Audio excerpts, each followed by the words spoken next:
Okay, thanks a lot. Well, welcome again for the third lecture in our series. Thank you for coming. I think that when the topics are not explicitly political, people don't seem to come. But Shaheed and I were talking, and it's very political, actually, on the level of epistemology and archive. Shahid Mathee is a lecturer at UJ in the Department of Religious Studies. Department of Religion. He's got a fascinating biography. He studied from 1989 to 1998 at Azhar University in Cairo. There he studied Muslim thought, Islamic theology, he studied Arabic, Muslim intellectual tradition. So he's a kind of a massive resource for thinking about how Muslims have thought about the world, how they've approached the world over a long period of time, right? And then after that, he came over to UCT, where he started doing comparative religion, so much more in line with what we think of as like the critical study of human societies. And then he proceeded to do his PhD on the famous Timbuktu project under Shamil Jabi, where he took his obviously excellent skills in Arabic and other kind of languages with also critical theory of history and a deep knowledge of the Islamic tradition to actually have a look at these manuscripts. And I think that's currently an ongoing project. So it was really with that in mind that I wanted to invite him over, because we've had lots of interesting discussions, right, about how people have constructed archives that are not necessarily dominated by the frames of, say, modernity or whatever that we are so used to. So there's a great opportunity to look, but we were also discussing earlier, it's not to look for something pure outside, right? It's also to see the kind of exchanges of knowledge that are taking place over a long time in different parts of the world. So we're very excited to welcome him, and hopefully he'll just expose us to a different place, time, and different kind of sets of thinking. And interestingly, this paper ties in somewhat to last week, right? In thinking about historiography.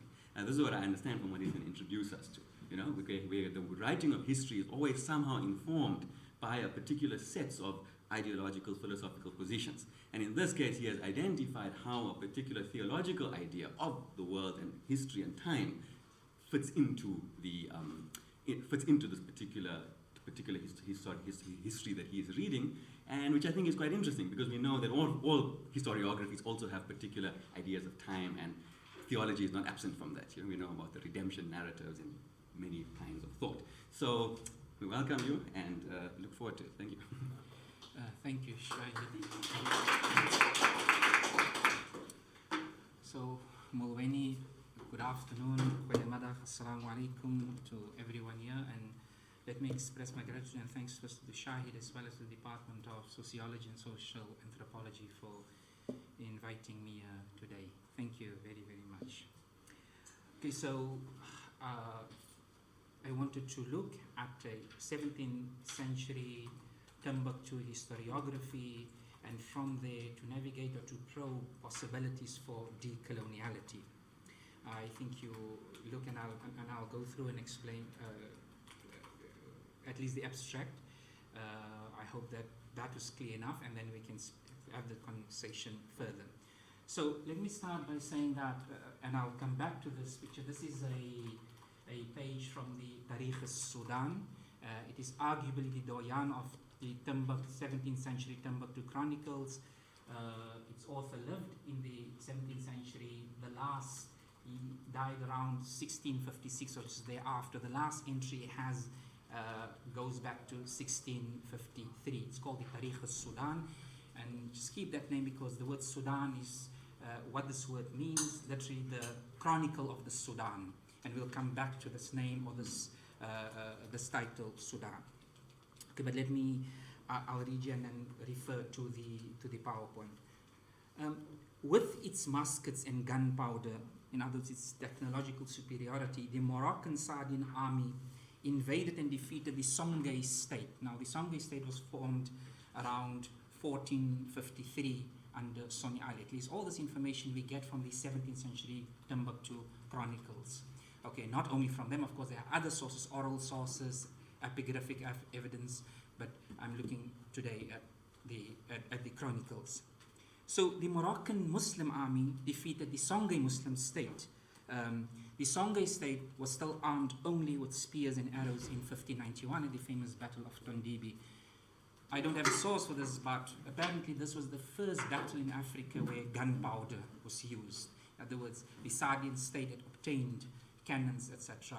And of course, in that sense, of course, there was no match between them and the Sa'dian army. Like the Songhay state, the Sa'dian Empire was Muslim. However, the Sa'dian state, claiming descent from Prophet Muhammad, conferred it in a sense a religious status above that of Songhay.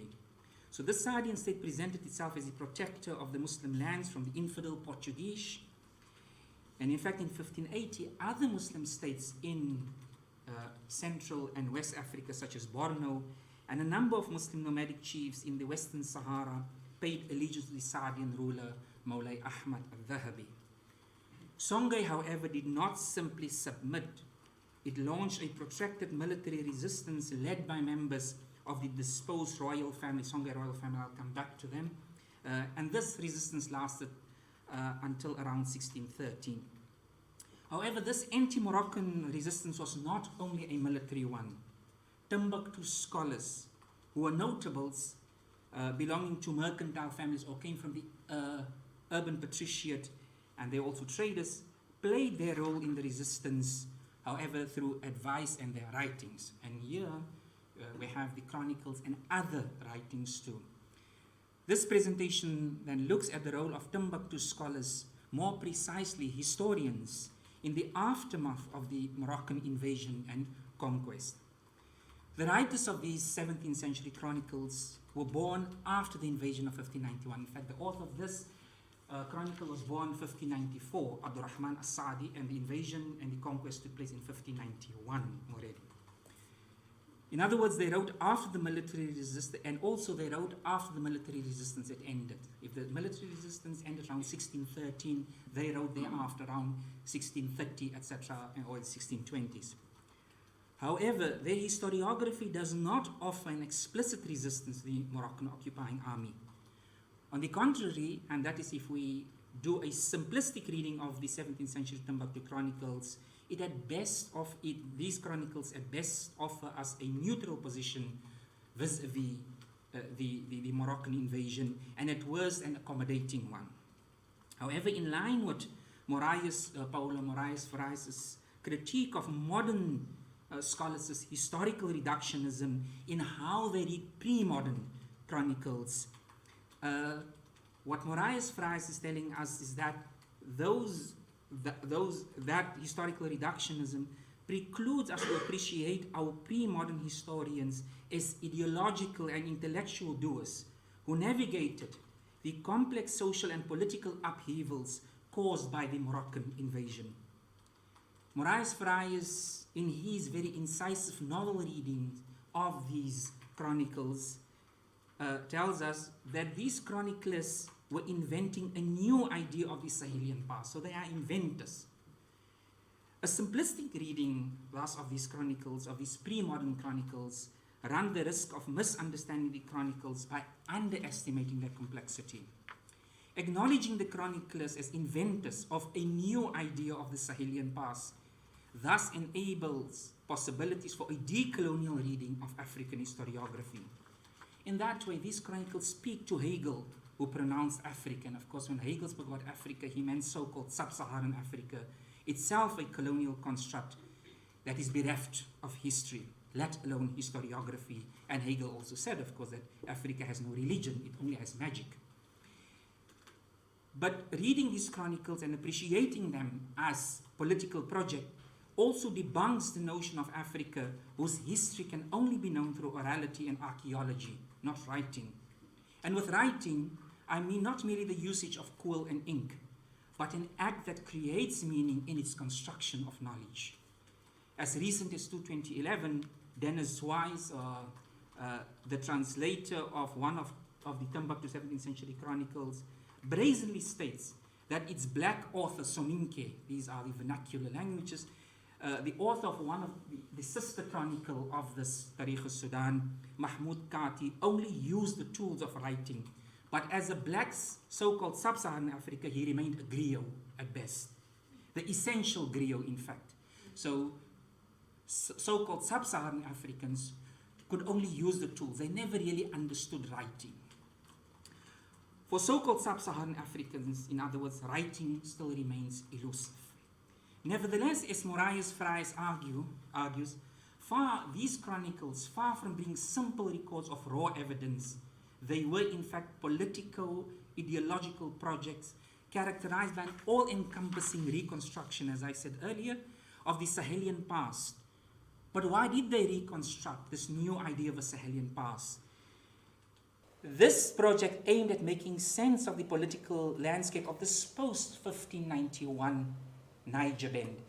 So Moraes Farias is saying that the new condition, that what made possible the writing of this new historiography was precisely the invasion. And I quote, he says, "It is clear from the Tārīḥ," Tārīḥ is the word for chronicle in Arabic, text, that they were centered upon the task of making historical sense of the political and social upheavals brought about by the invasion, the Moroccan invasion of 1591. But the Tārīḥ works were also implicitly centered on a novel political project, which expressed a will to power. It was a project aimed at reconciliation between three elites. Just remember that, because we come back to this notion of reconciliation, or reconciling rather. Three elites, aimed at a closer yet less unequal political integration of each of the three elites with the others. The three elites were the Arma. The Arma was the Moroccan army that invaded. And most of the members of this Moroccan army were Spanish and Portuguese Christian renegades who had, many of them were slaves of the Moroccan Sultan and would now become Muslim. So the chronicles will describe the commander of this army, Joder, as the blue-eyed Joder, of course, who comes originally from Spain. So this was the Arma, the political and military class, who now were the representatives of the Moroccan Sultan. The Askia lineages were those of the Songhay state that was founded in 1463 with Soni Ali, and of course ended in 1591. The very important person is a man called Askia al-Hajj Muhammad, who did the Hajj and is seen as the pious and the founder of the Islamic State of Songhay. And then finally, the urban patriciate of Timbuktu and the city of Jenny, to whom the Tārīḥ writers as scholars of the Muslim intellectual tradition belonged. Moraes Farias shows how the chronicles drew on Songhay oralcy, Tuāreg folklore, sorcery accounts of trustworthy individuals, and older local histories to produce this political project of reconciling the three elites. In other words, in their inventing a new idea of the Sahelian past, the chroniclers brought together both oral and written sources in an innovative and political deliberate way to create meaning, this new idea of the Sahelian past. They employed both Islamic sources and pre-Islamic sources. But also, to produce their political project, it's not only the sources that they employed, but equally the sources that they decided to discard. So they very deliberately left out some other sources. What Moraes Farias calls the deceptive fullness of their narratives. In this presentation, I add another resource the chronicles drew on, lacking from Moraes Farias' account, namely Muslim theology, what is known as al-Kalam. More specifically, the Kalam, and the word Kalam is translated as theology, but it's more literally translated as discourse of the Ash'ari school. I'll come back to these terms. The dominant discourse of Muslim theology. I argue that the precepts of Ash'ari Kalam are so pivotal as a resource of the chronicles, that it would be hard to imagine the writing without these without Muslim theology's resource. But in this presentation, I will focus only on one of the three famous 17th century chronicles, the Taríḥ al-sūdān, or the Chronicle of the Sudan, that is arguably the doyen of the three chronicles. Scholars have said that the Taríḥ al-sūdān deserves to be ranked as one of the great African chronicles, and without it, our knowledge of the workings of one of Africa's greatest pre-modern empires would be considerably diminished, and our understanding of a notable Islamic civilization much impoverished. Indeed, the existence of this work helps Timbuktu to cease to be seen as just a legendary fantasy. We know this Timbuktu was always this legendary place, because this notion created by René Caillet, that when he came into Timbuktu and he saw it, he said, "Is this it?" Simply because European imagination had already constructed Timbuktu, and when he didn't need those expectation. So it became, is this it? And helped it to be recognized for what it really was, a spiritual and intellectual jewel inspired by the Islamic faith, that is of John Hanwick. But before we delve into the theology of the Taríख़ al-Sūdān, I find it necessary to pause its author's presentation of the scholars of Timbuktu. I just want to touch on how he presents the scholars in this. I'll come back in the Taríख़ al-Sūdān, as this in itself speaks to the Chronicle as a project with a political motive. He presents firstly the scholars, they are religious luminaries, they are intellectuals, they are saints, endowed with clairvoyance, healing, they can heal people and perform miracles. Some apparently even saw God. Now, this is not always in line with Muslim standard theology. Muslims differ whether you'll see God in the life hereafter, but nobody has said that you'll see God in this life. But apparently one of these Timbuktu scholars saw God on earth. The door of the Prophet's tomb in Al-Madinah opened by itself for them when the keeper refused to open it for the scholar. It opened by itself for him. They know the time of their and others' death. They walked on water. They interpreted dreams. They prophesied the future. Among others, the Moroccan invasion of 1591. They guaranteed paradise to people. They were immune from arrows and fire. They saw angels and they knew what was in people's hearts. The Songhay rulers are in awe of them. The Songhay rulers obey their instructions and seek their company, even while they themselves refuse the company of the rulers. And the Songhay rulers and the kings, even the Moroccans, visit them when they are ill. They, on the other hand, speak truth to power, who respond with humility. Many of them are wealthy and, of course, merchants, because they come from the mercantile families classes. However, endowing the scholars with these characteristics and feats, when Asadi did this, was not a superficial understanding in lauding and praising them as men of religion and of spiritual status. It indicates a sociology of knowledge at play in the service of the Chronicles' historiographical motive. Put differently, this account of the scholars' intellectual prowess, political influence, and spiritual stations was not merely for the sake of it. It was in line with the political project of reconciling the three elites. Asadi, himself a member of the scholarly establishment, had to endow scholars, the third elite of the three elites, with power to enable that project to come about. So therefore is to present them as these people who are so close to God. That gave them power, in other words. He was empowering himself, in fact, in order to undertake this task of writing history as a political project.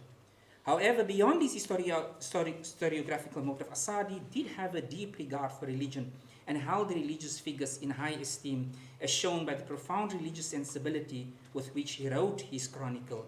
Reverence for scholars and religious luminaries is a feature of Muslim society anywhere in the world.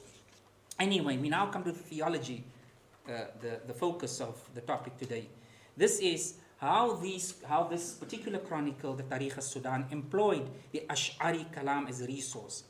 So I will begin firstly with, and go back to Muslim theology. If we speak about Muslim theology of Kalam, it's ostensibly about belief, believe in God, etc. And I say ostensibly because lots of these things are political, of course, how we sometimes perceive God. I think in all theologies that's true. We don't have time to go into that now, but I put it ostensibly because often these things arose within history and then later become theology when the political element is obfuscated. But nevertheless, so Muslim theology will come the essence and attributes of God. So there are Muslim schools who say that God has no attributes. Others will say, no, God does have attributes, okay?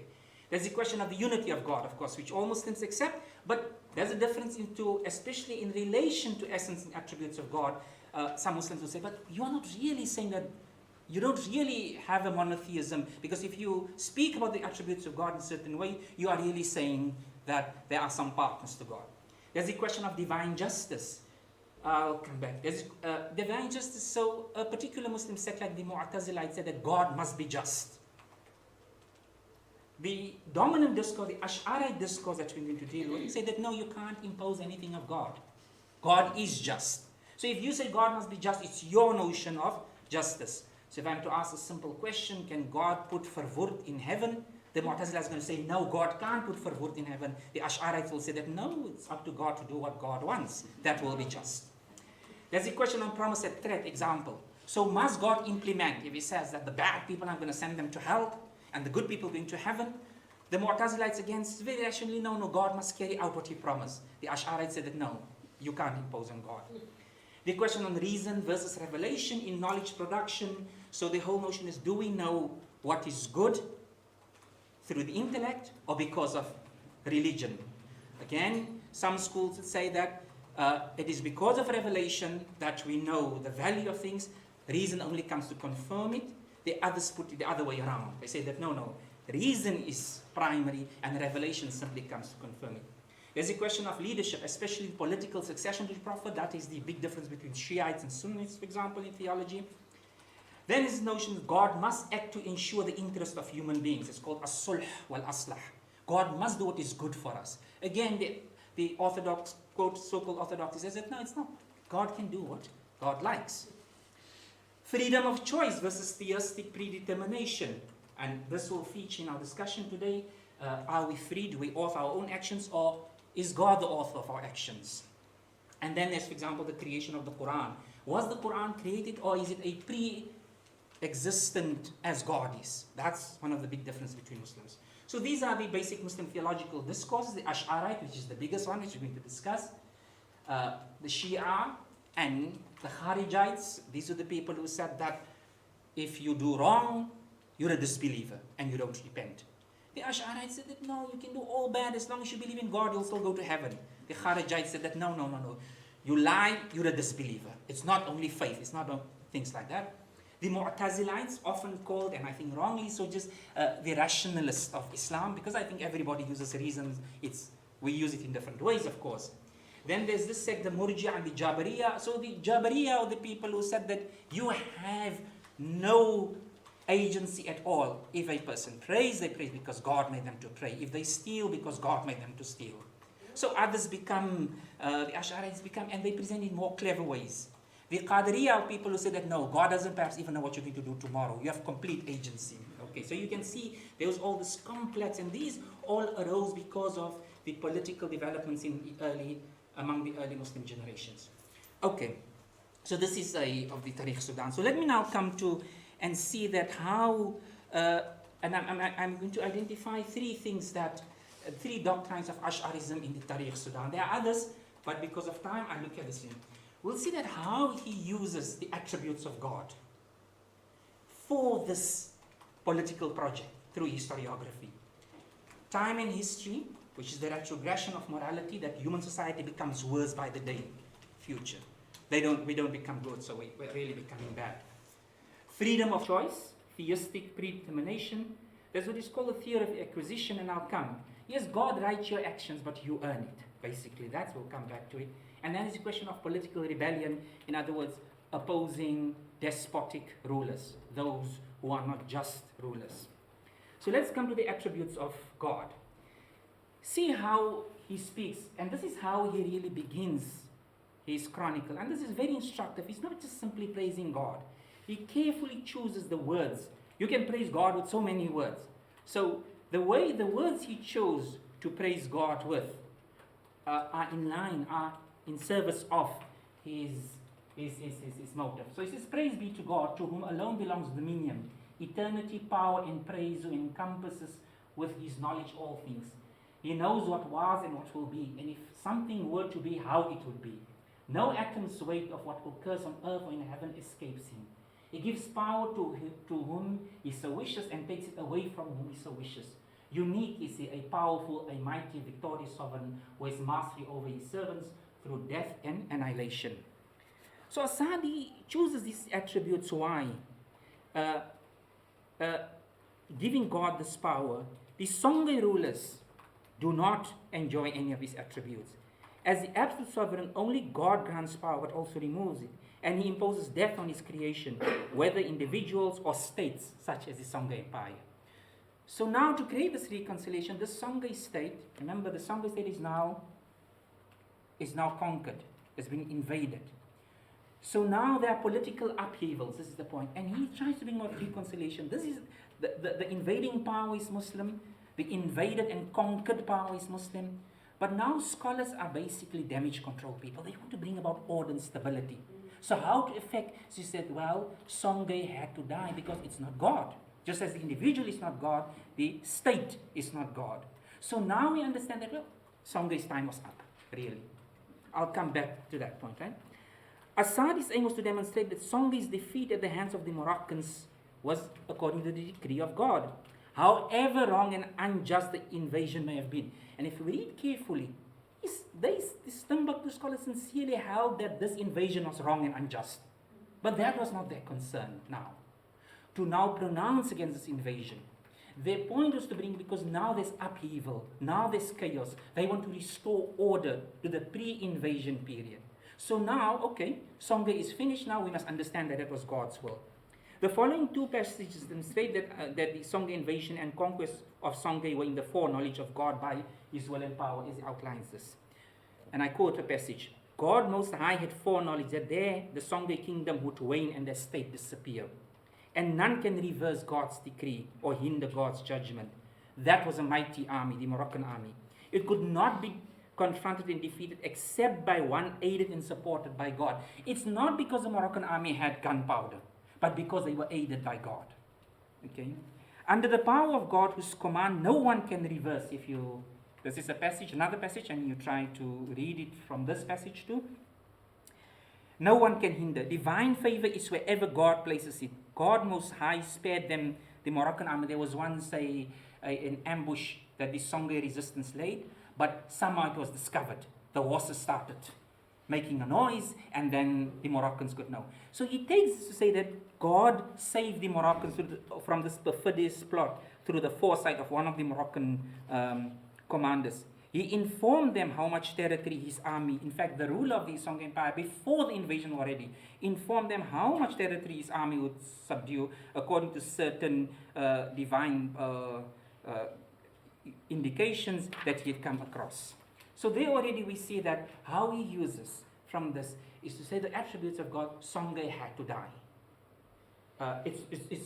So you have to accept that this empire is to die. Okay, I think we did this. Now, coming to the notion of history, in the Ash'ari school of thought, this dominant school of thought, time in the Ash'ari from a philosophical perspective as Zaman, in Ash'ari discourse is not an independent substance with its own power, as that would make time comparable to God, which of course stands opposed to the doctrine of God as unique with no partner or no one who is equal to God. Time does not frame events in the Ash'ari discourse, but coexists with them. Furthermore, time is atomized as a series of discontinued moments interspersed with non-being. In other words, if history is not continuous, it means that firstly, history is not the outcome of human action as cause. History is really the product of God, how God decides things will happen, and not how human beings decide things will happen, according to Ash'ari discourse. Secondly, history moved towards moral degeneration, that the future is a move away from the ideal, an ideal achieved in the past with the first three Muslim generations in the 7th century of the Common Era. In other words, after this ideal, chaos and decline set in that can only be stopped with God's intervention in history to turn the tide, as human beings are really impotent. It has against this theory of time that we must read this chronicle, the Taríख़ Sudan, and even this grotesque description of the Songhay state's acts of sexual debauchery, and I'll read that now, and other injustices that apparently proliferated some 50 years after the demise of its pious ruler, Askia Muhammad. So you can read there. Songhay's people began to attack one another of the land and breadth of the kingdom, raided and seized others' properties, laid to waste land, murdered at one and enslaved free people. Tyranny and high-handedness pervaded Songhay. Then as the kingdom came to an end, they exchanged God's bounties for infidelity and left no sin against God Most High that they did not commit openly, such as drinking fermented liquors, drinks. Of course, wine drinking is forbidden in Islam, and fornicated. Indeed, they were so given over to this latter vice that it looked as if it was something not forbidden. Nothing gave them so much pride or social status as fornication, to such an extent that some of the sons of the Sultan would commit incest with their sisters. And you can find the stories in the Hebrew Bible, in the Old Testament. Isn't it why God removed the Canaanites from the land? Because they engage in cultic prostitution. And that is why the authors of the Hebrew Bible itself wrote with a motive. We know that now today. All history is written with a motive. The result, because of this behavior, was a change in its fortunes from ease, from security, safety, prosperity, abundance, and blessings, barakah, in its early days, to woe, harshness, fear, affliction, and distress in its latter days, and eventual collapse. Therefore, the empire collapsed. This rationalizes the collapse of the empire. As-Sa'di ends of the description with the Islamic phrase, the Quranic, Inna lillah wa inna ilayhi raji'un, that Muslim says, when somebody's died, to God we belong, and to God is our return. As Bashir Jang, the philosopher from Senegal, puts it, As-Sa'di concludes his lament of the extreme limit of Songhay's immorality, its worst crimes, its open commission of the most disagreeable deeds to God's sight, the displays of the ugliest deeds, with this phrase. What does this phrase really indicate? The underlying philosophy of time and history pervasive in the Chronicle. The cause of human events carries with itself, as by some immanent justice, its divine sanction, and the inobservance of the laws of God inevitably leads to decline and chaos. Jung's explanation confirms, what it confirms is the Ash'ari notion of time as a move away from the ideal, of history as a movement of decline. In fact, already in the second paragraph of the introduction, As-Sa'di alludes to this decline by contrasting his generation to Timbuktu's earlier generation. I'm not going to read all this just because of time, but you can go through it. He says how the earlier generations, they were busy with history and telling stories of the great people. He says people of his generation are just busy with what? With backbiting, tittle-tattle, scandal-mongering, and all these things. So he says the earlier generations engage in useful things. However, at the same time, so in other words, people's voluntary actions, remember going Ash'ari discourse, are decreed by God. So As-Sa'di draws on the belief in theistic predetermination, the doctrine that God writes one's deeds. However, how does one make sense of a doctrine that presents God as the author of human beings' actions? This is, human beings do not have the freedom of choice or agency, yet God punishes them. And there are consequences for committing injustice and immorality. The Ash'ari school forwards a doctrine of acquisition, according to which human beings earn her or his actions, although he or she is not the author of the actions. God created or instilled a force in the human being. And this theory of acquisition is that the reality, the essence of al-kasb or acquisition, is when a matter transpires at the hands of the earner, of the happening of the matter via a power instilled into him or her. As the 4th century Ash'ari scholar Abu Bakr al-Baqillani said, all contingencies in history are created by God, whether they are beneficial or harmful, whether it is belief or disbelief, obedience or sin. Nothing runs in this world, in history, except by the will of God. A believer believes and a disbeliever disbelieves only by the will of God. No aim escapes God's wish. Thus, God predetermined Songhay's immoral behavior. Songhay had no independent will. In other words, it was bound to become immoral. Songhay earned its immoral behavior. God then changed its prosperity into misery and insecurity, and finally destruction of the empire in the hands of the Moroccan army. However, we should not read As-Sa'di as a theologian.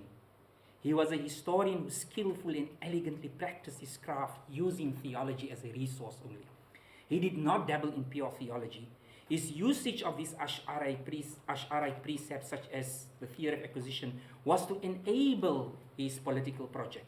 The defeat of Songhay and Moroccan takeover and occupation had to have been theistically predetermined, otherwise it would neither be possible nor permissible or desirable to reconcile between the old Songhay royals, the new Moroccan conquerors, and of course the patrician urban elite. And his knowledge of Ash'ari Kalam allowed him to read and apply it, perhaps even manipulated it in the service of historiographical aim. The last one is I don't have it here, is one of rebellion. So in basic Ash'ari theory, Muslim theory, is that you cannot rise up against an unjust ruler. So the Arab Spring, for example, taught something differently. So you find that many of the Arab rulers came and said that no, but according to Islam, Sunni Islam, you are supposed to accept even the unjust ruler, even if he breaks your back and takes all your money. as long as they pray. Okay, I don't know how they pray, but anyway. So rebellion, so now some of the people, of course, in Timbuktu wanted to rebel. They had arms. But the scholars, and the way Saadi writes, one of the quotes is that in the year 1592, none of them, the jurist, the Qadi, who was the judge of Timbuktu, sent a letter asking the divinely favored Sheikh Sidi Abdullah bin al-Mubarak al-Ani to seek pardon for them from the Amir Moulay Ahmad, because there was a revolt against the state in which many people were killed. So the scholar writes rather to the Moroccan rulers, says, please pardon us. We were wrong for rebelling. Otherwise, he was also directed to state that it was the Arma who set it off, the army of the Sultan, and that they were in obedience to God and His Prophet, and thereafter the Moroccan ruler Moulay Ahmad. So if you really want to say you obey God and His Prophet, you have to start obeying God and the Prophet through the ruler, of course. The Qadi's letter requesting intervention of a pious scholar to seek pardon of the Moroccan ruler Moulay Ahmad reflects the anti-revolt position of Ash'ari Kalam. The letter proscribes rebellion against political despotic rulers, even a sinful and unjust Muslim ruler, including one who assumed power through a coup d'etat through force. Once that person has become ruler, you are not supposed to rise up against him. However, Asadi's apparent anti-revolt positioning writing was not a simplistic application of Ash'ari Kalam. Before I say, it does not mean that these scholars, as I understand it, were in favor of oppressive rulers. They simply didn't want chaos and anarchy. Chaos chaos. So they have this famous dictum in Sunni Islam that says an oppressive ruler is better than chaos. You know, if you don't have state and you don't have order and you don't have stability. So Asadi used it in that sense. But however, we'll see that somewhere else in his chronicle, he offers resistance. For example, the Moroccan commander asked the very same Qadi and the judge who sent the letter asking for pardon to come and meet him, and the judge refuses. And I think therein is a form also that I resist. Okay. Finally, in light of the 17th century chronicles as an archive, so these are the three for decoloniality. I want to quickly speak about and end off with Africa as a toponym that speaks to coloniality, insofar as colonialism imposed the name on the entire continent. Firstly, as you know, there is no consensus on the original meaning of the term Africa. A variety of explanations has been proposed. Some Hellenistic era authors propose that Africa was the land of the descendants of Afer, the offspring of a mythical hero or god. Based on Old Testament or Hebrew Bible genealogy, Isidore of Seville proposed that Afer was one of the sons of Ham, the son of Noah, and you know what happened, that story. Medieval Christian sources refer to Afer as a bastard son of Abraham. For al-Yaqubi, the 10th century Muslim geographer, the grandson of him who gave his name to the country was called al-Fariq, from which word Afriqiya comes from. Al-Kalbi proposed that the mythical ancestor of the Africans, original Berber inhabitants of Tunisia, you know that Muslims, Ibn Khaldun, when he speaks about Ifriqiya, he actually refers only to what is today known as Tunisia, of course. A legendary Arab hero from Yemen. Prior to the 17th century, a number of other names are used, not for the whole continent, but for regions. For example, Libya, Ethiopia, Takrur, and Guinea. These were all commonly used. What is important here, I think, for speaking to coloniality is what Paul Zeleza, the Malawian historian, tells us. He says, African identities, like African languages, are inventions, mutually constitutive, existential, and epistemic constructions. Invention implies a history, a social process. Africa is exceedingly difficult to define, which makes many academic and popular discourses of African identities in languages quite problematic. The idea of Africa is a complex one, with multiple genealogies and meanings, so the extrapolations of African culture, identity, and nationality in the singular or plural, any explorations of what makes Africa African are quite often slippery, as these notions tend to swing unsteadily between the poles of essentialism and contingency. Africa is as much a reality as it is a construct, whose boundaries, geographical, historical, cultural, and representational, has shifted according to the prevailing conceptions and configurations of global racial identities and power, and African nationalism, including Pan-Africanism.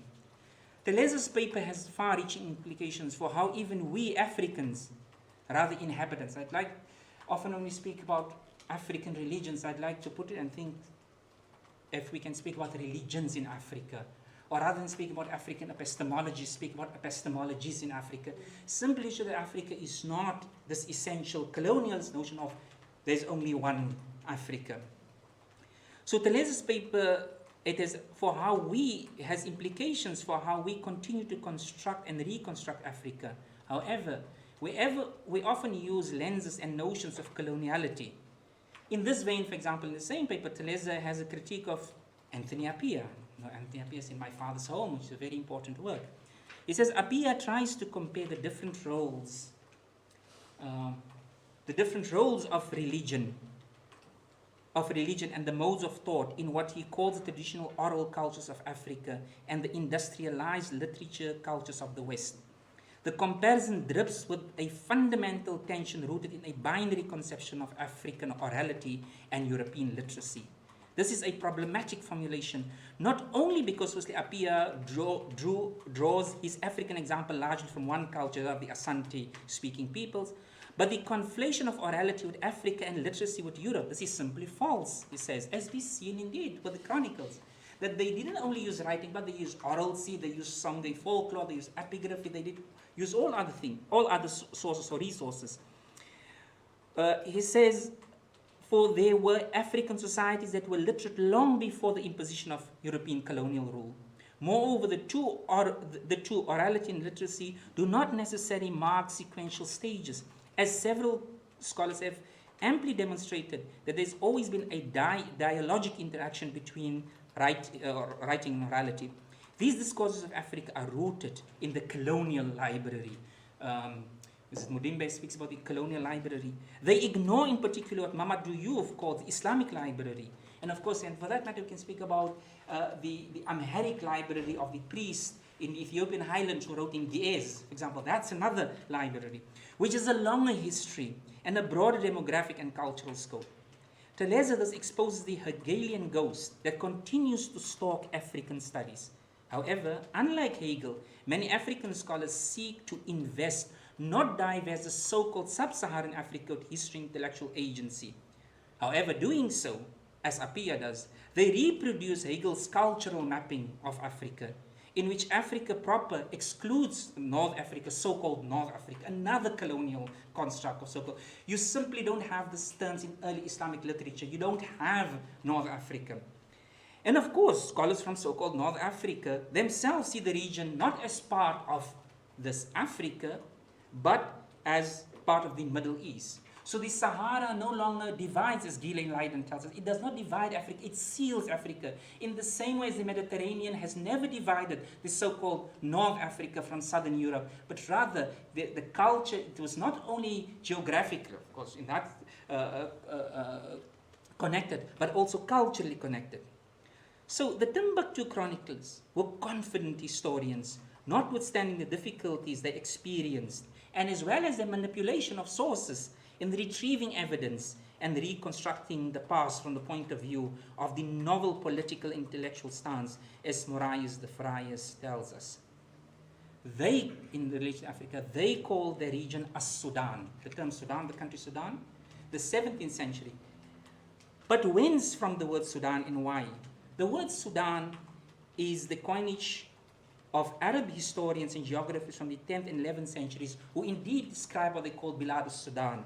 Of course, at best they use it in a neutral sense, that they did not see Africa, what they called Sudan, in the same way they saw other parts of the world. However, what the chroniclers again do, in line with their aim of creating a political project, is to appropriate it, and they infuse it with a sense of power, of greatness. After all, human beings are appropriating beings. We don't give ourselves names. I'm not sure if we would choose the names our mothers and our fathers gave us if we were to decide like age. Thank you very much.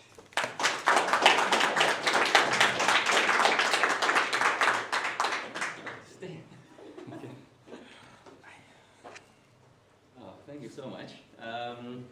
We'll open the floor to questions. Maybe I can make some comments. I wanted you to, as people kind of think about this,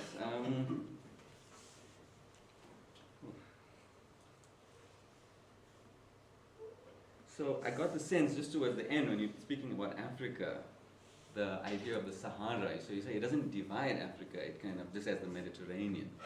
Are you suggesting basically a kind of a anti-categorization? There's something about you kind of seem to be telling us that knowledge is circulating rather than being bounded.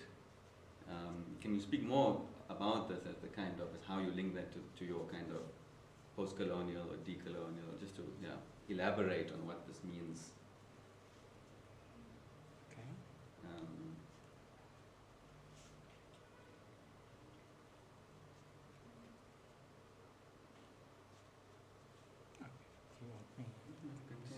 Yeah, you can. I'm waiting for people to bring the Okay, questions. Oh, sorry.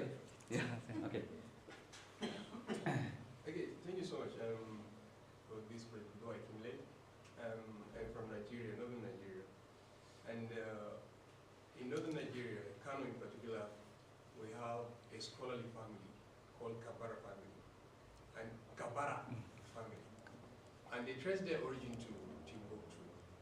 And the legendary father who established their family or clan was said to have come to Kano in around 16th to 17th century. I don't know, in your literary research of Timbuktu and intellectual legacy, have you traced network of relationship between those families residing in the northern part of Nigeria and those living in Timbuktu thereafter, that is after 17th century, after this family have migrated?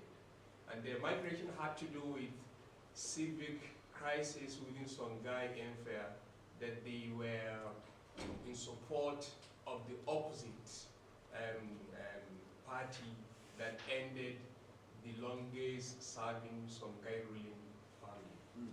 Yeah, it was a really political crisis of the time. Do you find something like that in your search? Thank you. Yes, thank you very, very much. I mean, I really found it new, which is to someone from this environment. I have three questions. The last one is similar to Shaheed's question. The first is, I've been to Mali twice, and both times I was introduced in a very preliminary fashion to the Bambara and to the Bambara traditional religions, and that's in the plural.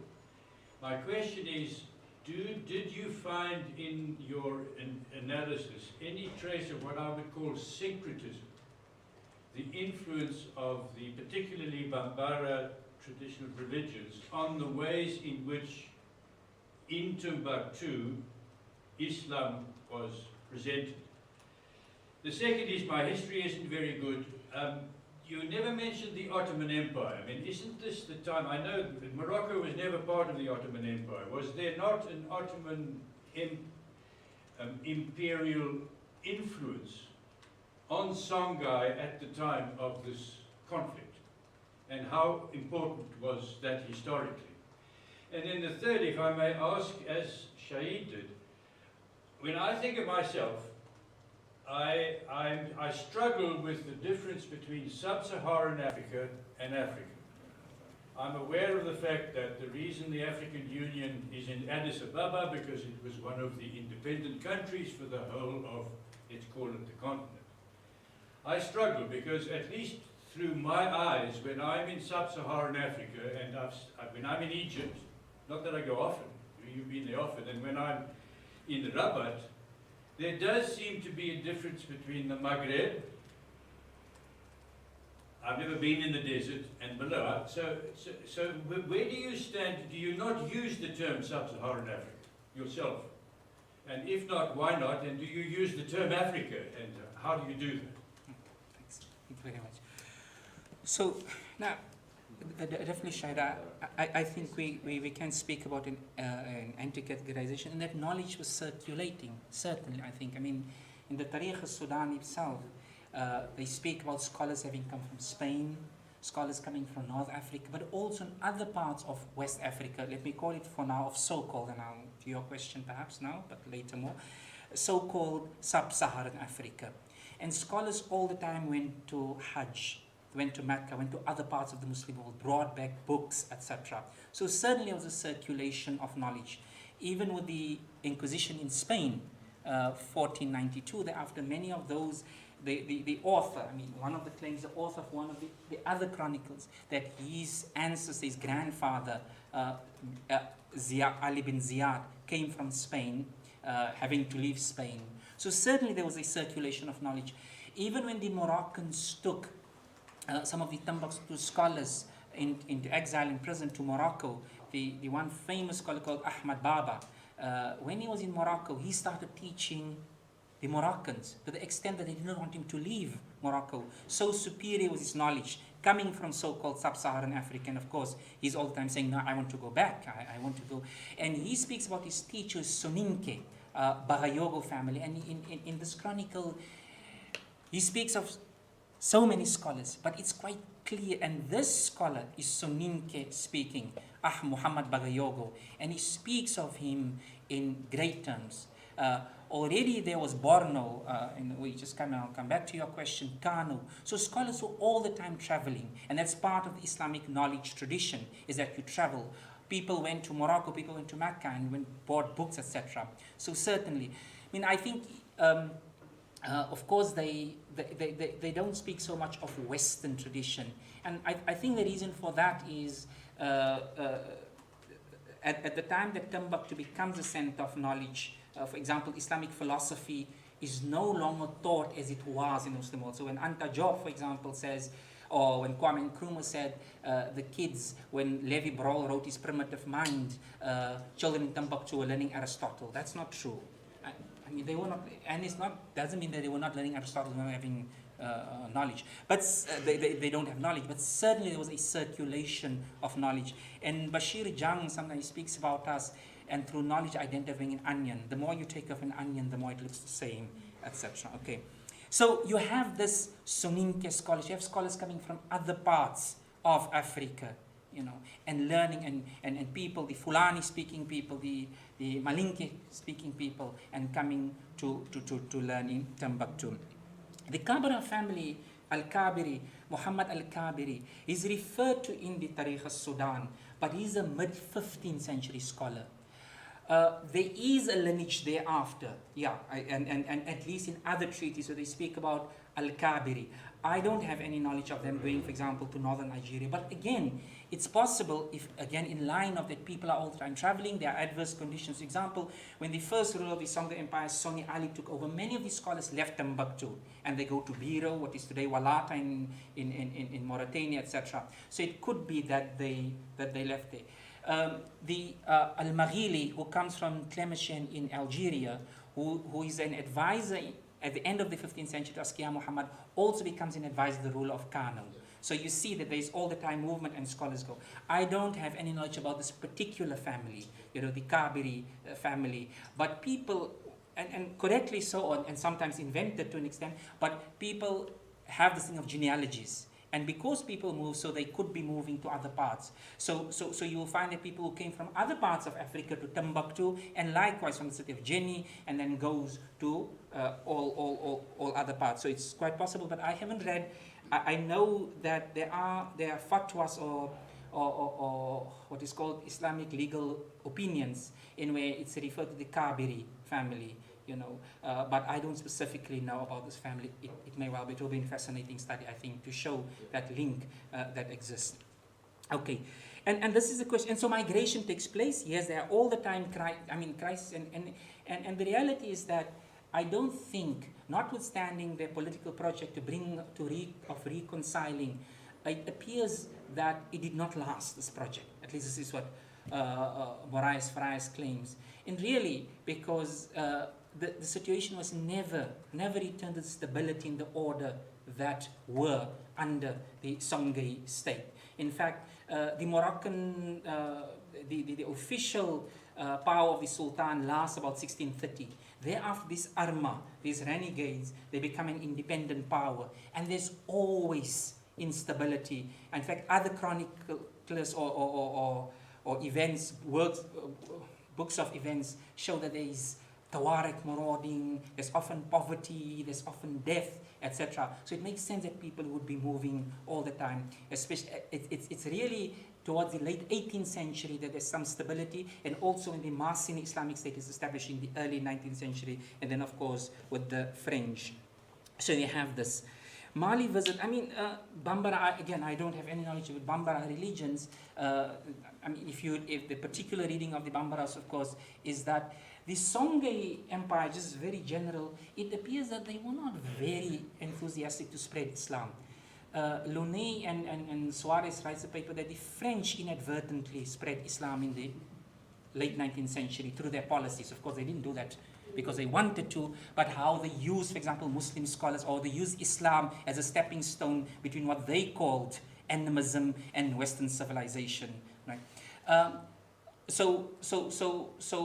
what the jihadists, the Fulani Islamic states did, they in certain senses did enforce Islam. But for me, the bigger question is syncretism. The problem is syncretism is often looked at as a negative thing. I think that all religions have syncretic, even the so-called center. Even European Christianity brought in its own European syncretic practices. And so would Islam, the so-called Islam blanc, white Islam of the Arabs, versus the Islam noir, which is again another colonial construction. So there may have been, I can't answer your question because I didn't work with this and I don't have knowledge about it, but I just think that we can take for granted that there were syncretic practices. I mean, it appears that the 20th century anthropologists have shown much on how the Bambara people, speaking people of course, who then become really Muslim towards the mid-19th century and throughout the 20th century. What do I call it? Sub-Saharan Africa. I try to use so-called Sub-Saharan Africa simply because I want to be aware of what this coloniality has done. But I think that we use names because we appropriate it, as I ended it. The important thing is to be methodological, I think, and then not to deny certain realities. When colonialism invented this notion of Sub-Saharan Africa, it's in line with its political aims. So, for example, the notion of Islam, black Islam versus white Islam, that was invented by the French because they presented what is called black Islam, the people who can really never become Muslims, like the griot, the black Muslim who never really can become Muslim, a writer, because they were seen as a buffer to the Arabs and the Tuaregs who were giving the colonialists a hard time. But that's very superficial, because any group of people collaborated or resisted. So, for example, many of the Arabs, many of the Tuaregs, some had collaborated with the French, others offered resistance. Mohamed Samori Touré, who was quote-unquote black African in that language, led the jihad against the French, etc. So in that light, I simply because of this, that the Sahara, it does not divide Africa. It doesn't divide the peoples of the Sahara. There is not a distinct identity called North Africa, and these people have nothing to do what is sub-Saharan Africa. There are manuscripts, of course, but I think it's important to show that we must not assume that all these divisions were European. There was a discourse of race within, as pre-modern or pre-colonial documents show. A scholar from what is today is Gambia writes, I've got a manuscript, and he says, when I go to Moroccans tend to think of black people as naturally slaves. And so there was such a discourse. So the point is not simply to say that, this language develops purely with colonialism. However, colonialism or European colonialism does have the bulk, and to create for its own hegemony and power. So therefore I use the sub or qualified as so-called, and similarly with North Africa, so-called North Africa, that when you speak about African studies, you hardly find people from Egypt and Libya and Moroccan. They place themselves with Middle Eastern studies. The Ottoman Empire, no, there's nothing. I'm not sure the Ottoman Empire had interest in Africa. And the Ottoman Empire was primarily interested in Europe when it started, if you follow its history. The only reason why I think, in fact, compared to the time of its finding, when it was found in 1298, obviously small and grows. I mean, when it conquers Constantinople, 1456, it really has very little interest in the Muslim world. Because it regards the Muslim world, including the Arab world, as somewhat inferior. Its concern is Europe. And therefore, its first conquests were northwest rather than southeast. And the only reason I assume that they conquer places like Egypt is because the rise of the Safavid Empire in Iran, and then establishes its power over Iraq, etc. So they were not very interested in Africa, etc. And of course, then, in fact, the Sa'dian state fought, could not conquer. One of the reasons why it conquered south, because it knew that it could not conquer east. Because the Ottoman Empire was significantly, of course, stronger than the Sa'dian Empire. So it appears there's very little interest in what is called the periphery, this far-flung parts of the Muslim world. There's nothing that in these early literature, they don't even refer to the Ottoman Empire. There's no allegiance to a Khalif. The first person who really begins doing it is in the 19th century scholar Ahmad al-Bakkai, who starts speaking around 1860, where we have for the first time where they start referring to the Ottoman Empire. And so you can see this notion of this central Islamic state that all Muslims paid allegiance, that in itself is often not very historical, or not historical at all. Thanks. Yeah. Okay, thanks. My question, comment, feeds into this discussion, because I'm very sympathetic to the ideas of circularity, circulation of knowledge, and the histories that you are sketching, and the significance of Islam. But I'm wondering where Southern Africa fits in this period, and also in relation to the sort of the false binary that ARC has been accused of here. So regions that at a particular time, at this time, were oral. How you would, in relation to also this deconstruction of the notion of sub-Saharan Africa, it also seems that the other regions with other different kinds of circulations perhaps, but that Southern Africa, which is outside the reach of Islam, it's not in the Islamic world, is another region that we need to think about maybe somewhat differently, and how it relates to this history of when. That's sort of what I'm trying to understand, how you would be thinking about that also from here, in relation to these debates about decoloniality and to be thinking historiographies as well. Okay. So maybe I'll just go. I'm not sure to what extent is, at least parts. There are now manuscripts found in Mozambique.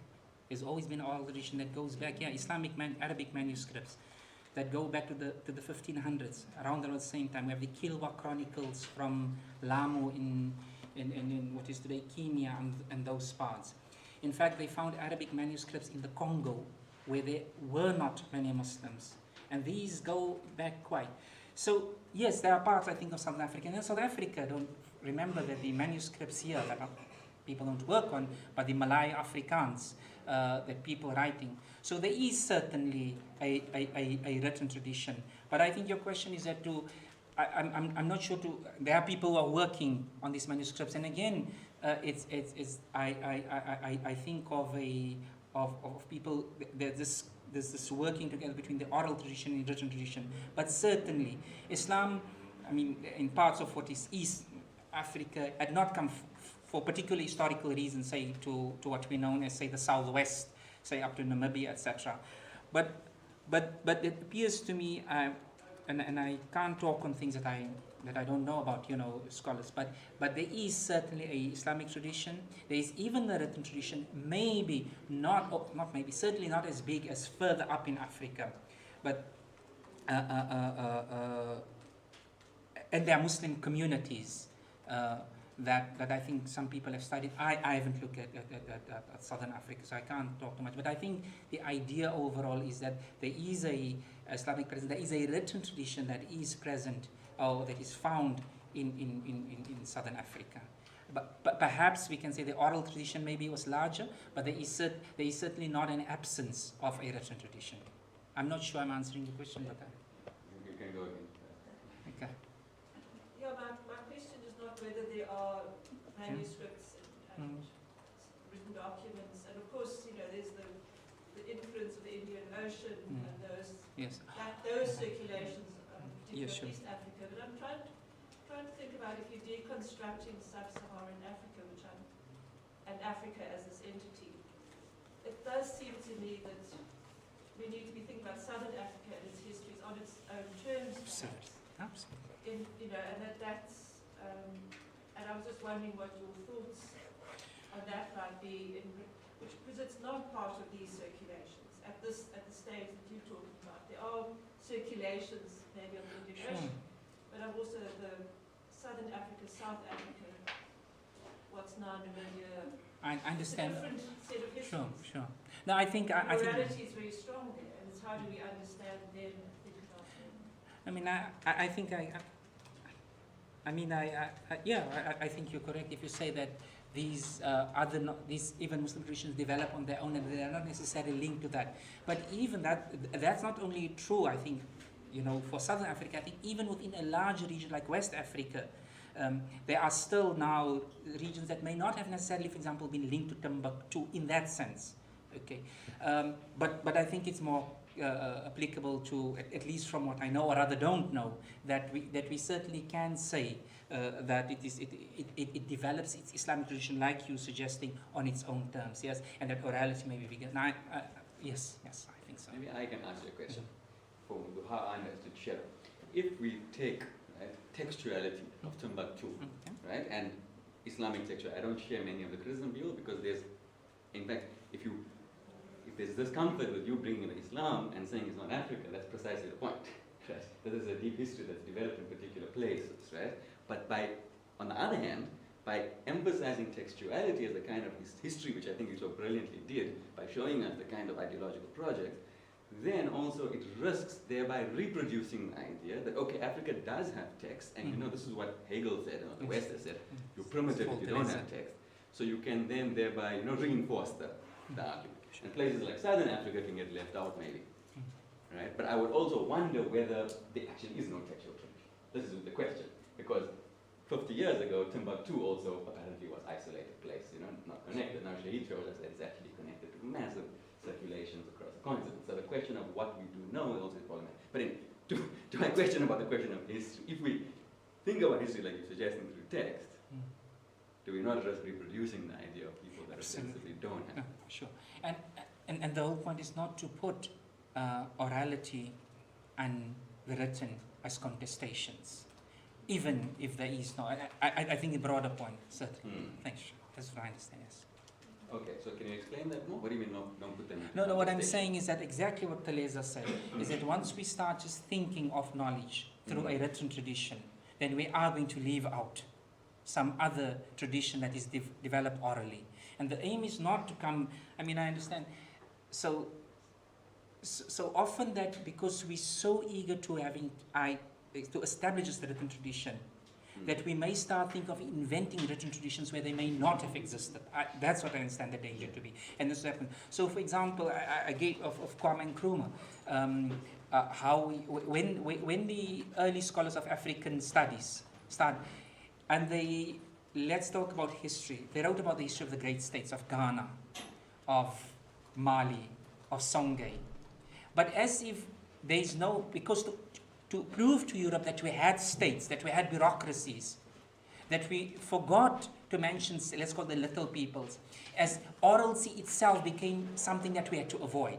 So if I understand it now that way, thanks for that clarity both. I think I didn't understand your question properly, I haven't listened properly, thanks.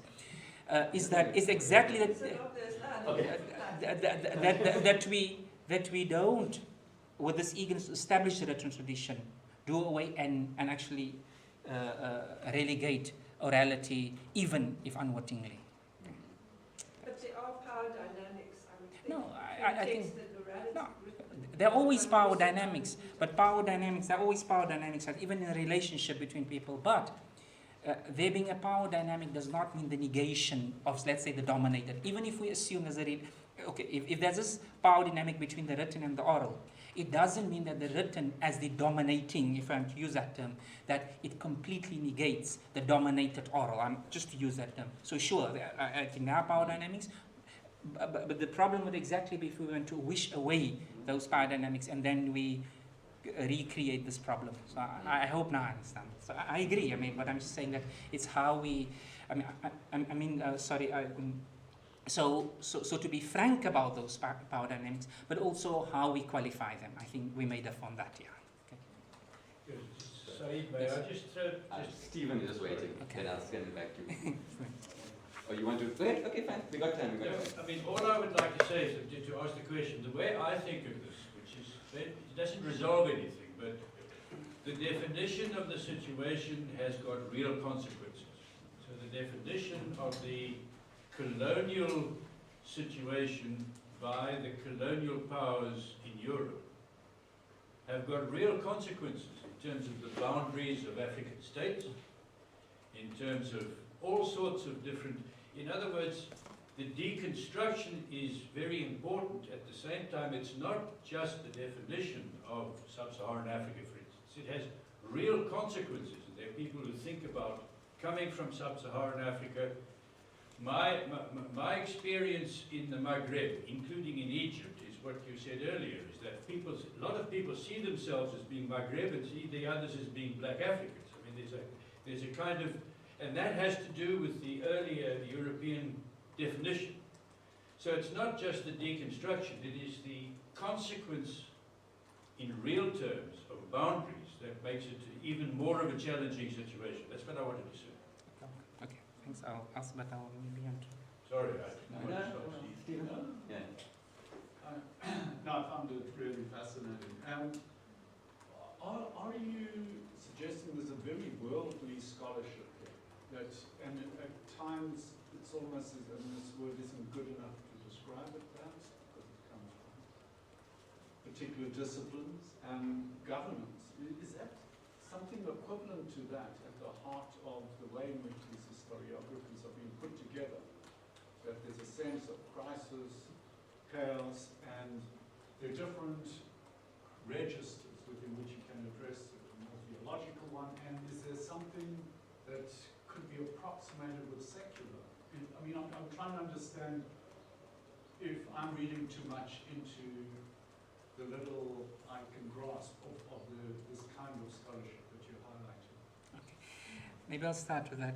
I mean, I just want to understand that as these pre-modern, maybe I should even leave it pre-modern because it means I'm constantly measuring it against something else that is the modern, and that itself creates a boundary.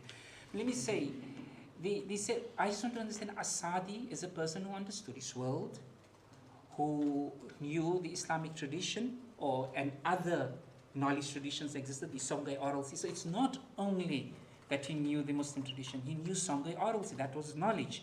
He knew Tuāreg folklore. And then that person, and that was their world. They understood their world, they navigated their world, they lived, and they had to answer to that world. Does it approximate to secularism? I mean, I don't, frankly, I don't know, but I'm not sure whether that is what we should be, the way we should move, simply to say that they were living in their world and had to have answers. There were real social and political upheavals. Unfortunately, like with many scholars or attempts or projects, it appears it did not succeed. But what we can take from it is that in light of the resources, they had the tools, they had to address their world, and they lived in that world and addressed it. I think if there's one thing we can take about them is their frankness and their honesty of understanding their world. And their braveness in taking it up, whether they succeeded or not. And I think that is the challenge for all of human beings throughout ages, is to try and make sense of our world and to live to the best of our world. And we're not always going to succeed. People may fail, etc. And that is what I understand from the chronicles. I mean, and how they were thinking, how they were manipulating, how they were putting the sources into conversation, etc. So in essence, I'm not sure that I'm answering your questions, but really, I don't always want to find that we can link it necessarily to something else. It may be. I think it may be, so I can't negate it at the same time, but it's just understanding in the first instance, living in their world. I mean, perhaps, yes, again, maybe definition, how we define things as real consequences, how we deconstruct things, but that is what, if we take seriously people's sources, people's attempts, as long as And the world has never been just this very nice place where things are smoothly. The world was this very difficult place all the time. As we as moderns, or people of today, the way we read the world, as long as we try to read that world also through their own lenses. Okay, so in Egypt, yes, I mean the notion of North African, if even North African is then further divided, what nationalism did, for example. I mean, you speak about an Arab world of 22 countries, and sometimes the Arabs don't know who the enemy is. Some other Arab state is the worst enemy, is the biggest enemy to, is the enemy of another Arab. So certainly, colonialism and colonial rule had that impact, but not only, because to say that would, for me, my understanding is be abnormalizing the colonized again. So we have our traditions that we inherited. There's never a complete rupture, but at the same time, due to other factors, due to other developments, that we produce new knowledges and go ahead. Okay, Ilana? Yeah. Shaheed, thank you very much. It was a fascinating presentation. My question was about the readers of these chronicles, these very creative ways of managing, as you say, a very complex situation. And they obviously read with the same kind of sordidness in the background, right? Because these are literate people who are, and they'll take Timbuktu, well, we work together in the same unit where these things were happening.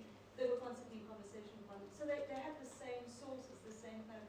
So what did they make, and what were the consequences for the creators who used this one tradition to write in? You know, so when they fall out of favor, were the writers ever held politically accountable and killed, or anything like that? Because there's the writers and the readers. So it's the afterlife of your text. This is basically the question I'm asking. So I'm thinking about the readers. The first readers to me would have been the people of Timbuktu themselves. So certainly, for example, the other chronicle, the Tārīḥ el-Fettach, the sister chronicle of this, I have not come across anything to say that how people employed this text. Even within the available literature and writings, is that it is Heinrich Barth who comes in 1853 and gets a copy that speaks. I think certainly there may be in Timbuktu manuscripts, or there may be, I haven't spoken to the oral tradition, how they used it. So in the written tradition, it is how Heinrich Barth and afterwards other European scholars use it. Okay. So, but scholars began working on it. Let me talk about the modern readership. So Hudas edited the first copy of the Tayob al-sūdān and this other Tārīḥ. And this is Moraes' critique of them, that they present as purely raw evidence, that these were very faithful, they're not even historians. Remember, a historian would be what, after the Rankian definition of what history is. Okay, so they are just chronicles, and they just tell us very faithfully what their forefathers told us, and they're really not historians. So that's precisely the people that Moraes Farias problematizes, or rather their approach.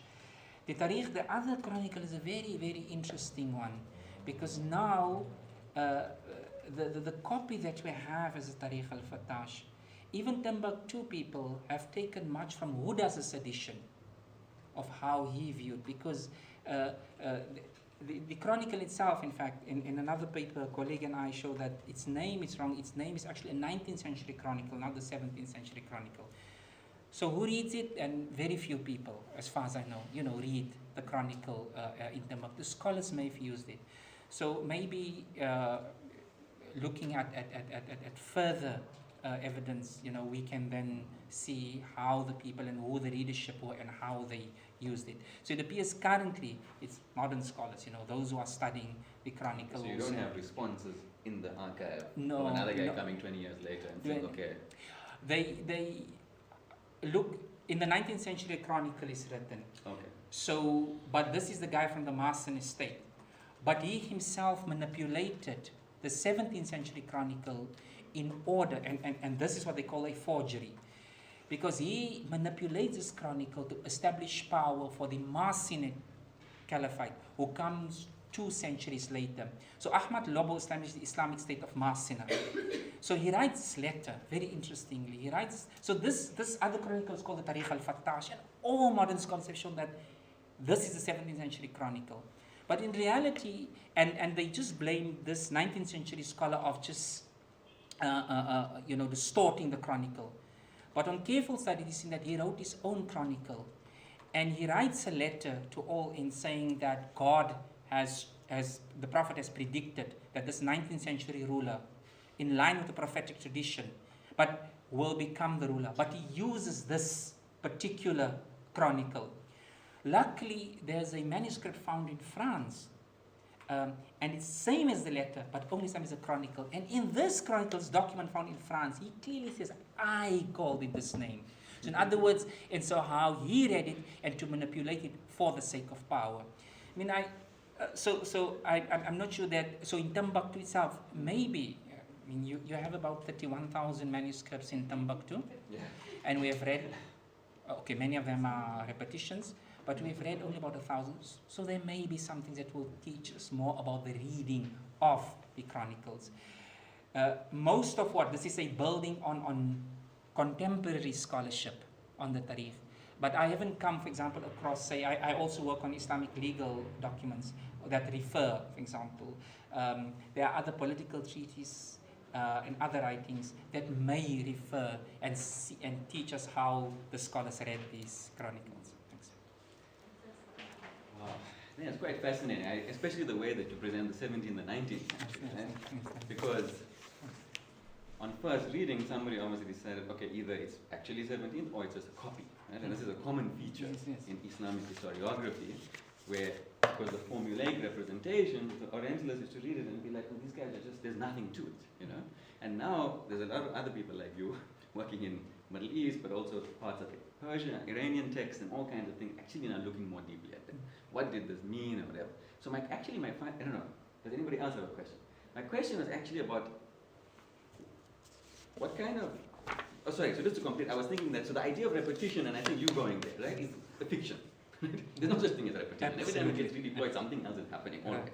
But what about your reading of other historiographical histories? Because of course the Arabic tradition of history writing is very old, right? And so, could you talk about something, I don't know, like could you perhaps identify a moment, maybe a historian of maybe Baghdad or Egypt, maybe that you've come across, and different kinds of styles being deployed, or a different, as you suggest, the way that theological assumptions about the nature of the world, God, people, etc., are always, built into the way we see it. Do you have comparative sources to show how historians from different backgrounds, contexts, maybe also engage this? Because there's yes. So let's take the very famous chronicles or history works. For example, al-Tabari. Clearly, and Abdul Qadir Tayyib has an article on, for example, how al-Tabari, how he synthesizes material, what he leaves out. I'm talking about these early chronicles, and al-Tabari is arguably the doyen of Muslim historiography. When was he writing? He lives in the 10th century, so he dies in the early 10th century, around there, right? So around about 935, he dies in 935 of the Common Era. So how he writes, so you can clearly see there's again this historiographical motive in how he presents the companions of the Prophet, given the polemics, say, between Sunni Shiite, right? And how he writes about them, how he writes about the early succession. Like he says, this article that how when later Muslim scholars come who are not historians, when they write about the political succession and they present it as religious, that, for example, God appoints the rulers. Al-Tabari is an historian, clearly shows you there was a need for a ruler, but that was a political process and not a religious process. So you see that, and that tradition continues. They are perhaps not clearly mentioned, no, they're not even at all referred to in the 17th century Timbuktu chronicles, but certainly they are aware because they know this history. They don't cite, they don't quote them. Interestingly, a 19th century chronicle that's written in Morocco, Kitab al-Istiqsa, It's written 3 centuries, for example, after the invasion and this after the Moroccan conquest of Timbuktu. But it writes in a way to justify 3 centuries later. It shows that how, again, its claim is how these African Muslims are not really Muslim, and because if you're not really Muslim and the other, we can then conquer them. Right? And earlier chronicles, Ahmad Baba, who is the great scholar of Timbuktu, he has a fatwa, for example, where he is a whole question on slavery. Some Muslims have enslaved people, and they're worried whether they're enslaving Muslims, black Muslims. So he uses Ibn Khaldun. Now, Ibn Khaldun was not, he's a historian, but you see how he uses Ibn Khaldun, how Ibn Khaldun writes about lands that were Muslim, and therefore you cannot enslave these people. So certainly there's a connection between all these different histories, even though they don't mention it clearly, But what it shows all the time is that all these historians are writing with an aim, to either for the sake of power, either to reconcile, either for people, but they always have an aim. And so this is just not raw evidence. They're not just simply writing history because they like history. But I'm working on, for example, Kitab al-Istiqsa, I'm working now on a 20th century chronicle. And this 20th century chronicle, Timbuktu Chronicle, goes exactly against the 17th century chronicle. Because the author of this 20th century chronicle justifies, if you saw from this chronicle that is apparently pro the Syrian invasion, that is what I refuted, right? Saying that it was done in order to bring out reconciling, because it understands the Moroccans have defeated us. So the best way is to write history in a way, not because I justify or I grant religious legitimacy. This 20th century chronicle comes and it gives the Moroccan invasion legitimacy. In other words, it departs from the 17th century chronicle, but it also gives the Moroccan invasion of 4 centuries or 3 centuries earlier religious legitimation, because it also legitimizes the French colony, French colonialism. I mean, he absolutely stands in absolute awe of French colonialism. So here you have a Muslim traditional scholar who is totally pro-French. You see, so how? And then he uses the 17th century chronicles, but it is how he rearranges materials, how he synthesizes materials to come to, and he writes very little, for example, about the 17th century Timbuktu Chronicle has entire chapters on the different sultans of the Songhay Empire. At least it describes the rule, everything. And the greatest, of course, is Askia Muhammad, who ruled from 1493 to 1529. This 20th century chronicle literally mentions him in one sentence. Because for him, the Moroccans were just God's chosen people. And the same way, actually, the French, and he states it, the French were chosen by God. You see, God brought the French to bring about order. And he uses metaphors like France was like the nurturing mother giving milk to her children. So you see, but he also draws on earlier chronicles of the classical Muslim tradition like At-Tabari, but there's always a manipulation taking place. There's always in how he quotes selectively from this source or that source. So this happens throughout Muslim history. Yes. Wow, this is fascinating. Okay, I think this was probably one of the best talks I've ever heard, but every week I think that. So thanks so much. This is amazing. And I think particularly, I really want to mention this to the last people that's here. I find it, well, I don't know, because I organize it, I invited you. So that, but, there's a tendency in the post-colonial, right, to actually reinforce, by critiquing a particular kind of European mode of domination, reinforces a kind of nostalgia for some pre-colonial. As if we have to go outside, like you said, find orality, find some peace, find something else, So what happens then, it's a common move, right, where kind of a critical scholarship which provincializes Europe, right, which shows its specificity and its non-universalism, ends up turning into a kind of exceptionalism. And what you are doing is actually breaking that out, right? To say that, no, we had our own racists, we got our own empires, we got our own conquers, but we also got our own modes of thinking and our own resources and other things, which sometimes overlap and sometimes don't. And I think this is this is history. Yes. Thanks so much. Thank you so much. Wow. Thank you so much, Mr. Shaheed.